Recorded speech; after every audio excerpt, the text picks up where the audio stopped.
Hello, and welcome to today's webinar, Building Inclusive Workplaces that Leverage the Strength of Women's Untapped Talent. I'm Brooke Pierman, Kale's Manager of Events and Professional Development, and it's my pleasure to kick off today's webinar. Kale, a nonprofit member organization, was founded 50 years ago to help organizations succeed by providing expertise, resources, and solutions that effectively support adult learners as they navigate on and off ramps between education and employment. We partner with entities across the adult learner ecosystem to help create actionable career pathways along the journey of lifelong learning and meaningful work. Before we get started, just a couple of quick housekeeping notes. Attendees are on mute and not on video, but we'd love to see you join in the conversation by entering your thoughts into the chat box. Please enter any questions into the Q&A as you have them, and the speakers will answer your questions at the end of the presentation. This webinar will be recorded, and a recording will be shared with all who have registered. With that, I'd like to introduce Monica Hasso with Family Service Department at Workforce Solutions Borderplex, and Vanessa Preston, the Executive Vice President with Grant Associates. Great. Thank you so much. Can everybody hear me okay? Yes? All right. Thank you all so much. Very happy to be here. So as mentioned, my name is Monica Hasso. My pronouns are ella, which is Spanish for she, and her. I come to you from El Paso, Texas, which today happens to only be 106 degrees, believe it or not. So that'll be interesting. El Paso is the westernmost county in Texas with the population of nearly 700,000. And as a side note to this group, I feel very comfortable here because my background happens to be in adult learning. So being here today feels like home. My full-time job here in El Paso is with the Workforce Solutions Borderplex, particularly the Family Services Department, which is all about childcare. So I can't wait to get into that. It's nice to see everybody chiming in and where you're coming from. Nice big group here. So if you haven't done that already, please introduce yourself and tell us where you're from. So we'll go ahead and get started with our slides, our presentation for today. Next slide, Ms. Vanessa. Okay. So at the Workforce Solutions Borderplex, our goal is to make sure that everyone has a job, but not just a job, a good job, maybe even a better one that they already have. So we're very proud of our sub-brand, HerForce, which helps us focus and build towards workforce equity for women. With Workforce, we're not just about changing the status quo, we're here to redefine it and overcome the barriers preventing equitable access to self-determination for women. So our workforce landscape, as we know, keeps changing and transforming. So we want to recognize the untapped reservoir of potential that women bring to the table. With HerForce, we want to start by leveling the playing field. So here on this slide, you'll see 3 areas that we try to do that in. It's wage disparities, childcare accessibility, and the skills gap. So that's basically what we're going to go over for the rest of this presentation, and we'll dig deep. Next slide, please. So in this slide, you can see that how we try to build equity for women in our workforce, we first have to recognize the urgency and our current state. Simply put, women participate in the workforce less than men. You can see here on the data on the slide provided by the U.S. Department of Labor Women's Bureau. We want to recognize that there are also certain fields, such as STEM, where women are disproportionately reflected. And of course, we all know STEM, science, technology, engineering, math. We must recognize first that this is a fact and then get to the why. So I'm curious to hear from this group before we get into the why. What are your thoughts? If you can in the chat, just give us your ideas. Why do you think women participate less in the workforce? I'll give you all a minute. Kind of put in your ideas and thoughts. We'll talk about that next. Why do you think women participate in the workforce less? Yep, thank you for the participation. Childcare, that's a big one, and we'll talk about that. Childcare, yeah. Primary caregiver responsibilities, yep. Thank you all so much for participating, yes. Honestly, I could talk about childcare like the whole hour, but we will cover that in this much time. All right, thank you all so much for participating. So let's get into childcare. Next slide, please. It's no surprise that a big variable in the equation of women's equity in the workforce is childcare. And honestly, the more I learn about the state of childcare in our country, the more I am alarmed and urged to help. Currently, about 30% of working women cite a lack of affordable childcare as a barrier to career growth. And I would add to that, it's not only about affordable childcare, but accessible childcare. So if I'm looking for childcare for me and for my children, it could be affordable, but it could be 20 miles in any direction. So then accessibility becomes a big barrier for me. So to start off and discuss this a little bit more, we have a little video from one of our own, and we'll play that for you first. Can everybody, I can't hear it yet. Can anybody hear it?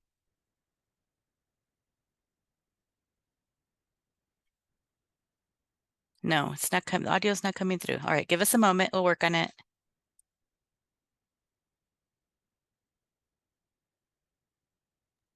All right, I'm going to just pause our share for a second and then try and reshare with sound. One moment.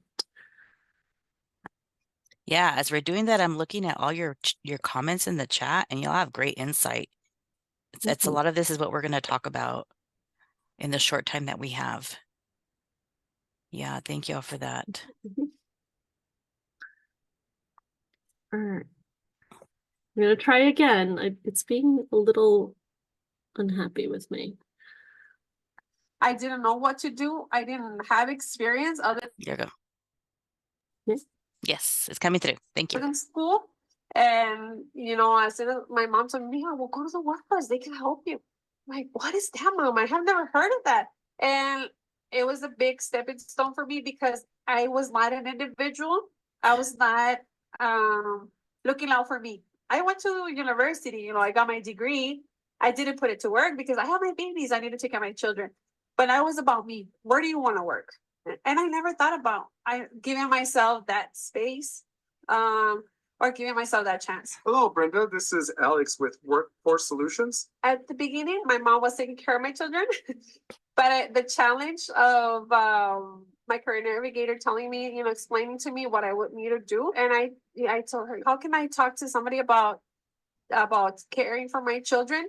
So they referred me, and I received the services. It impacted my life where I did not have to worry about who's taking care of my children. I could comfortably seek employment and gain more knowledge and skills. I just want to let you know that you did get the job. Doing my hours that I needed to do helped me and impact me where, wow, there is help for single moms, There is help for those single dads as well. And there's a lot of people that don't know that there is those services available for them. This is Brenda Cordero calling from the Workforce Solutions Office. How are you? I'm really thankful because I grew as a customer service representative. From there, I grew as a career navigator, and now I'm a job developer. Yay, thank you. So that's just, I love that story. And honestly, as many stories that we hear like that, from moms, women in our community, the more that there are to help. So that was nice to hear. That's a little bit of what we offer here at the Workforce Solutions Borderplex, just as an example. And like I said, I work in the Family Services Department. So I hear a lot of stories about this from moms, from dads, and how beneficial the childcare services that we offer has been to them. So let's go to the next slide, please. Okay, so here's a little bit more data. Since 1960, households in where moms were the sole earner of the household has definitely grown. And so this makes it even more important for those women to have not just jobs, but good jobs, right? We want to stress that. We also see that data outlining how disruptions in childcare affect both men and women across decades. And as I mentioned in my role, I see the importance and the difference that quality, affordable, stable, and accessible childcare have for households. We recognize that the strength of our workforce the equity of women in the workforce, and our overall economy is very much tied to childcare. So to that point, we have a little bit more information on the next slide on the wage and opportunity gaps. So as we know, and I saw some of y'all in your chats kind of allude to this, overall women working full-time year-round are paid less than men. The inequity is even greater for Black and Hispanic women. And not only that, but women face real opportunity gaps. For example, someone who may have to leave the workforce to care for children will face an opportunity gap in their career growth when they return, as an example. Women's labor is overall undervalued. Most of the disparity in women and men's pay really can't be explained by measurable differences between them, but one of the causes of the wage gap that we can measure, or a main contributor, is that women are more likely than men to work in low-paying jobs with fewer benefits. And I think some of you had also mentioned something like that, and we call that underemployment. Something to note with this type of information also is that education is not enough to eliminate the gender wage gap, right? Because we often hear you go to school, your ability to earn more in your job increases. And while yes, it does, it's not always necessarily the case. On average, women have more years of education and are more likely than men to have completed an associate's, a bachelor's, or a master's. Yet there's still a significant gender wage gap at entry level of education. And overall, women must complete at least one additional degree in order to be paid the same wages as a man with less education. That was pretty surprising to me because as much as I love school, my pocketbook does not. Something else to consider also on this topic is the gender wage gap does not resolve itself either as women grow older and develop in their careers. That's something to keep in mind. The wage gap for older women workers is larger than for younger women, and older Black and Hispanic women have the most extreme differences in pay overall. When it comes to the wage gap by gender, there are also differences in the industries that we mentioned, the occupations. Some have less women disproportionately. So women are 2 out of every 3 full-time workers in occupations that pay less than $30,000 per year as a statistic, and fewer than 1 in 3 full-time workers in jobs pay an average of $100,000 or more. So even with the same occupation, women earn less on average than men. And I think I don't think I need to go more on with the statistics because we all know this has been proven. It's a fact. The overall, women are paid less than men, and we have the data to prove that. So with that data, we can pinpoint why women earn less and start developing some solutions. And so that's what we'll talk about next. Some things that we've been working on, initiatives here at the Borderplex, Workforce Solutions Borderplex as well. I'll come back and explain some of those after Ms. Vanessa. Thank you, Monica. And again, reading through the chat, we're seeing, many of you were able to identify so many of the opportunities that Monica has been discussing. So we're going to do like a little experiment here. Many women are faced with the high cost of childcare and are doing the math to figure out, like, does it even make sense? Like, maybe I should just take a couple of years off, right? In order to take care of my children. We know that, parenting is very rewarding. It's hard to beat, right? Those baby snuggles. But it really does cost us. So if we assume someone is, at that kind of mid to early career stage, they're earning maybe around $60,000 a year, around the time when they're ready to start having children. If they were to take off work for 5 years, well, what would that start to cost us? So we know 60 times 5. Anyone want to guess? Anyone remember their math, their high school math? What's that's going to cost us? Well, that costs each family, and let's not forget, family is spending power in the community, right? So this is an absolute economic loss of $300,000 just on the surface. But the reality is, and Monica is really referencing this quite a bit, is that there's more than just wages that are lost. There's job growth, right? As well as retirement contributions, like many employers have matching programs. So in this case, what should we call this lady? Jane here, she's not only missing out on that 300,000 in income, but she's missing out on her 5% contribution and 5% match from her employer into her retirement savings. So when we look at what is the actual cost of 5 years out of the workforce for a professional woman, $700,000. Over her lifetime, Jane will end up with $700,000 of impact due to the loss of 5 years of wages. So it's not just that initial 300,000. In fact, the long-term earning as well as the growth of her retirement savings is what compounds that and disadvantages all of our families, and especially those who take time off for family leave.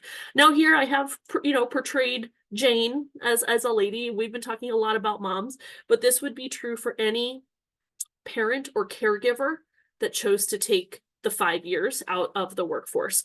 But as the statistics show us, more traditionally, it is women who take on those caregiving roles. And we know that statistically, women are more impacted by the wage disparity. So I am going to ask for a volunteer if there's someone who's brave, and we're going to do a live demonstration. And now this is a calculator from the Center for American Progress, and it's talking about the hidden cost of our failing childcare system. So I'm going to click through here and change my share so that you can see my my screen, that we're going to do this live. But I'll ask for someone who is brave, if you don't mind, if you could tell us, someone who maybe took time out of work to raise your children,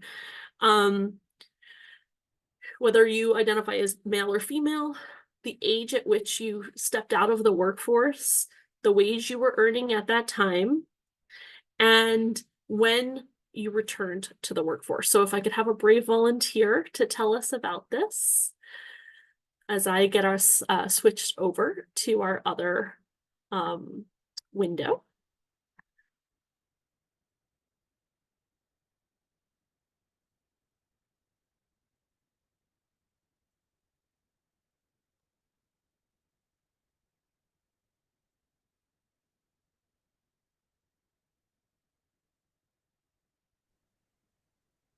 Hello. Hi, Michelle. You're being our brave volunteer. Thank you. Can you confirm that you can see my browser that says the hidden cost of the failing childcare system? I can indeed. Okay, so thank you for being brave, Michelle. And do you identify as female? I do. And at what age did you leave the workforce to care for your children? I guess I was 25. 25. And at that time, what was your salary? Great question. I probably will lean towards making something up. I think just the other part of this is like the underemployment. Like I had another kid, and so I was already working more part-time to be able to balance that. But let's say 35,000. And you said you left age. You started working at the workforce at what age? Full time, probably 20. And age you took off was, and then how many years were you out of the workforce? Let's say 3. So during that time, we're going to calculate the total loss in income in 3 years was 350,000. The potential income there, if we look at this chart, so we're provided this as a link in the chat, something that we could use with any of our customers, our clients, our students, right? Especially those that are currently receiving training, pursuing degrees, things of that nature. We want them to get back into the workforce as soon as possible. So Michelle, thank you so much for being brave. Her lost wages calculated as, it seemed like only 105,000. But due to her wage growth, especially, being at a prime age where she would be taking on ongoing responsibilities, it was another 100,000, 129,000, and then lost retirement benefits would have equaled 115,000. So there's more than just your salary to think about. There's also our long-term benefits and our health as we're aging and our well-being then. So thank you so much, Michelle, for being our volunteer today. Really appreciate you being open to share this. So we did put this link in the chat for anyone to use as you're working with your clients. So you have this information. Consider, what this would do for your clients long-term and your customers, your students, long-term health. Not just their emotional, mental well-being, the health of their families, right? Vanessa, quick question, Yes. Michelle. Michelle had a quick question about, does this include Social Security benefits? Let's go back and see. The page open. So they have the definitions here. Missed 401k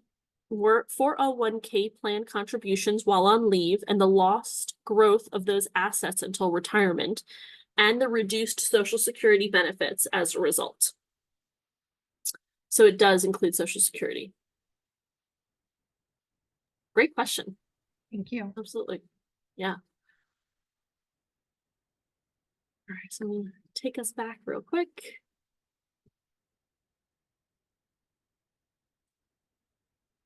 And then can you confirm, are you seeing the presentation view or the full slides?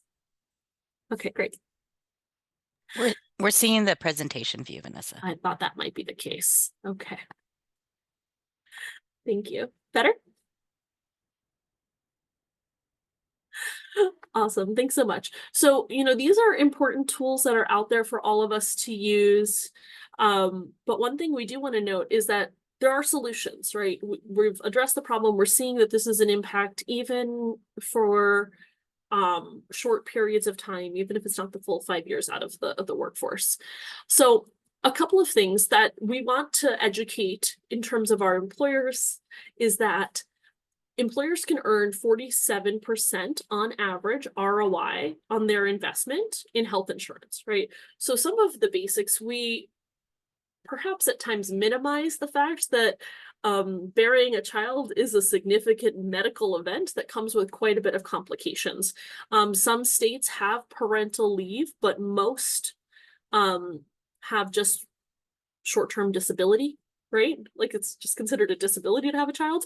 But the better quality, the health insurance, there is a 47% return on investment to employers.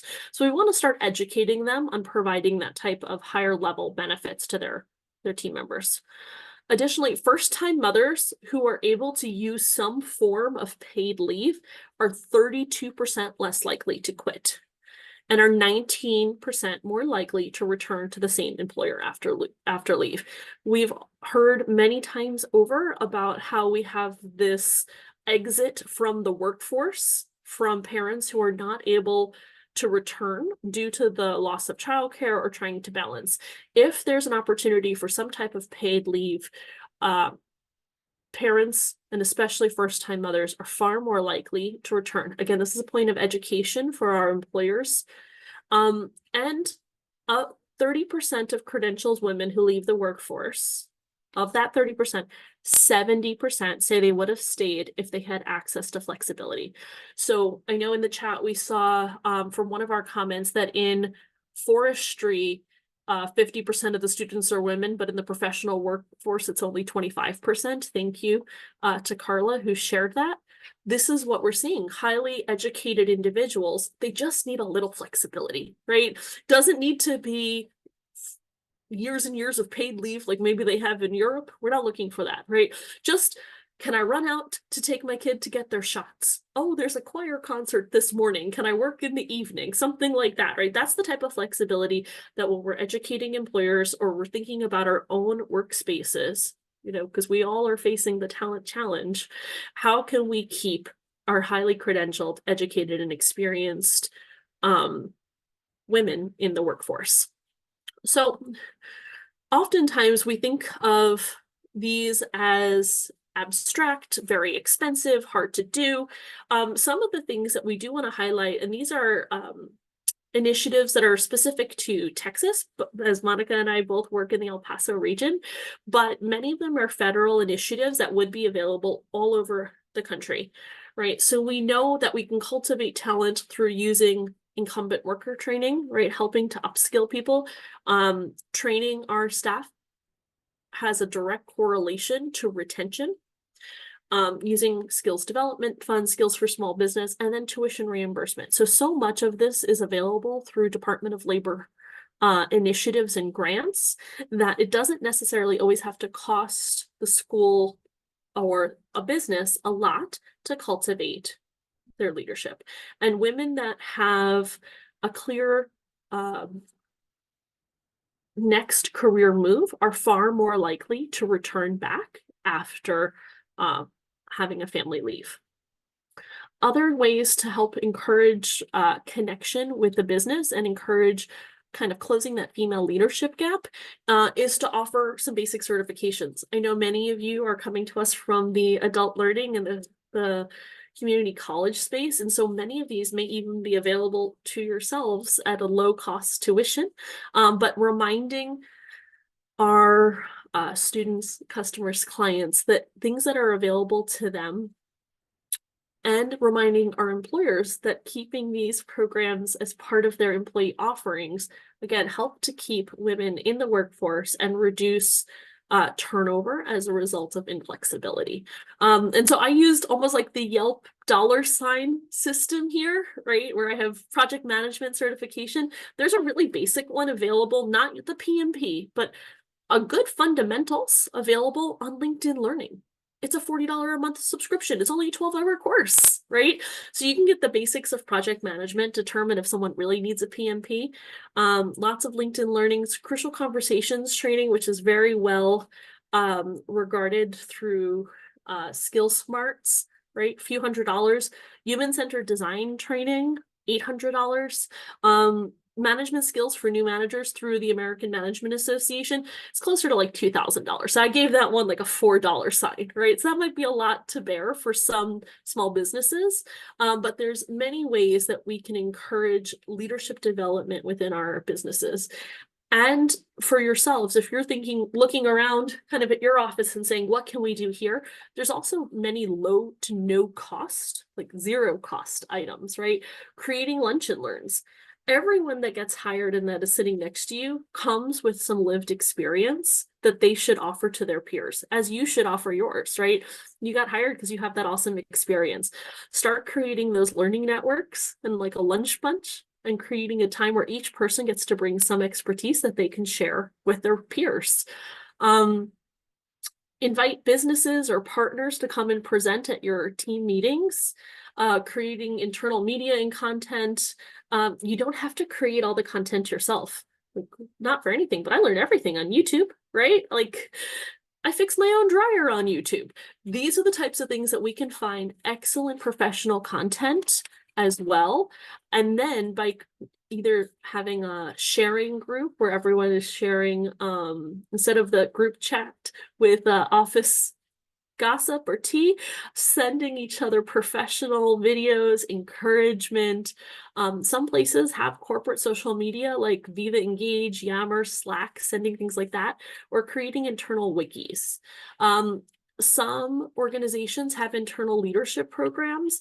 They can be operated within your own training departments, focusing on the skills that are particular to your organization or agency or school. You can even just do team read-throughs of papers. We have a group of managers right now that's doing a group reading of 5 dysfunctions of a team. And they are finding it so illuminating to read the book together. Sometimes they even listen to the audiobook during lunch together as they're learning, discussing, and building off each other. Mentoring, job shadowing, and rotation to see if your next move is as appealing as it sounds. Professional development plans are critically important. Hopefully your organization has a formal process for this, but if not, I encourage you to institute one for yourself, just some written goals. What will I do in this next year? How will I accomplish them? And then looking for ways to have stretch projects. Everyone's plate is very full these days. But if you can give yourself a little bit of bandwidth to stretch into something new, you're more likely to be considered for future opportunities and promotions. So, today we've really talked so much about benefits for women in the workplace and how they're helped by this. But one thing I must stress is that best practices benefit everyone. And I have this image here of a wheelchair user coming up onto a curb thanks to the curb ramp, right?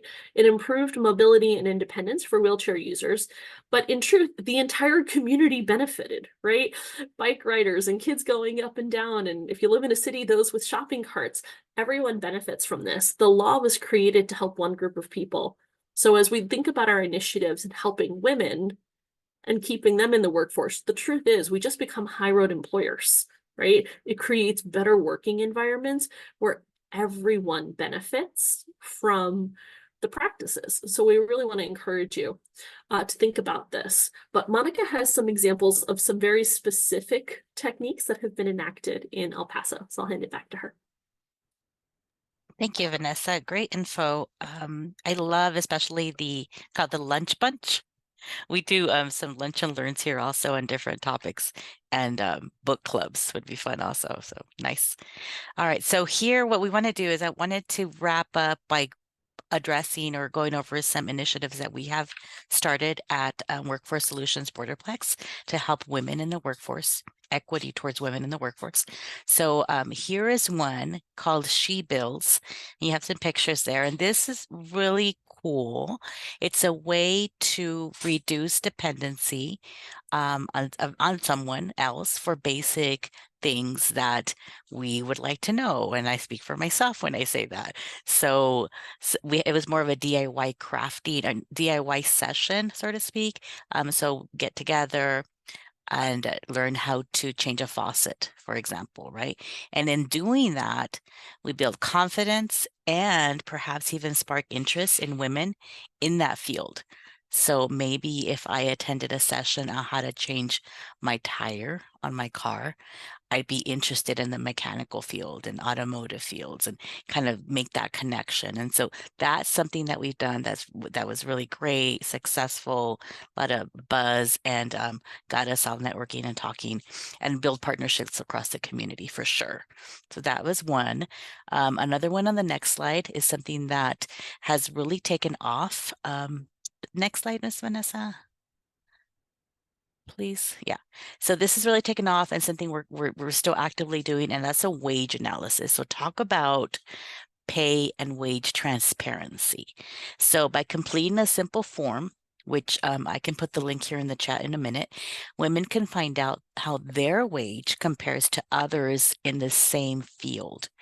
This then empowers us to take action, whether that's having that conversation with your employer on why is this the case, or negotiating. Then that leads into a whole conversation on how to best negotiate salary and advocate for ourselves, or make other money moves, maybe having to look at other employers and seeing where we are going to be paid what we are worth. And so wage analysis has been a big hit for our community, started many conversations. We've even taken this to events, community events, and we'll have a little booth and we'll have laptops, or we can have them do it on their phone. They do it right then and there. We have the conversation, and it fuels great conversation and action. So let me put the link in there for anybody that's interested in taking it. We'd love to invite you to do that. And so that's our wage analysis that we are currently doing. Another thing, next slide, please, Ms. Vanessa. This is my last example. So as Ms. Vanessa was noting, when it comes to workforce, a critical part of that equation is, of course, employers, right? Small, local, big employers in general. So we wanted to really address that they have a huge role in workplace related topics and initiatives that we're trying to bring forth. So with this in mind, we built an initiative where we implemented towards workforce equity for women by helping them be more family friendly. And so Ms. Vanessa mentioned some of this already. So you can see here on the slide a set of criteria that we ask questions of employers about. And so, for example, by having family-friendly policies related to time off, we create a more equitable place for women in the workforce. And you can see that full list there. But that way we can gauge this determination. And they also take pride. Maybe it's a small local business that hasn't really thought about these things, right? But they want to be a good employer. And so this would be a great place to start. Then they can showcase this on their storefront, their website, as a family-friendly business. So now both, it's a win-win. And I'm going to put actually a link in the chat, which will take you to Facebook, but it's a video with more information about that. So that's on the employer side. We want to make sure that all of our businesses take it and really demonstrate how they are working hard to be family friendly, which we know helps women in the workforce. And I think with that, I have nothing else. So I think now we have time for questions and answers.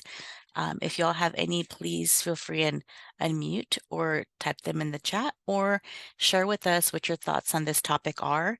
Maybe there's some things that you have instituted or seen that you would like to share with the group. We'd love to hear it.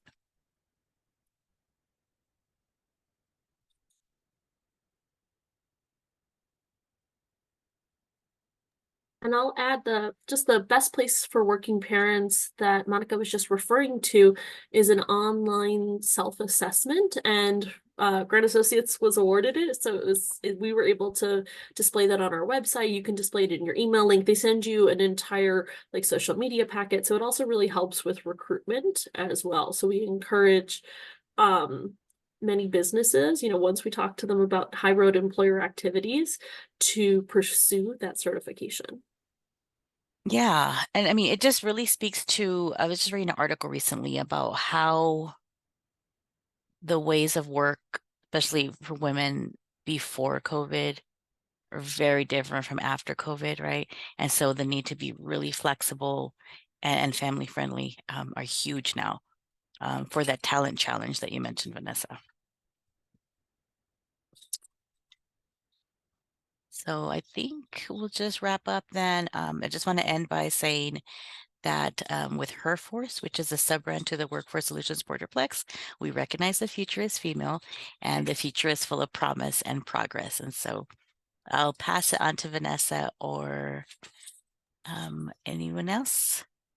Yeah, thank you so much for your engagement today. We know that by coming, you have a commitment to creating equitable workforce and cultures that will benefit everyone. We hope that, we were able to provide you with some ideas about how to engage with your students, clients, businesses, to create more equitable working situations and hopefully close that wage gap and the female leadership gap. So thank you so much for your time.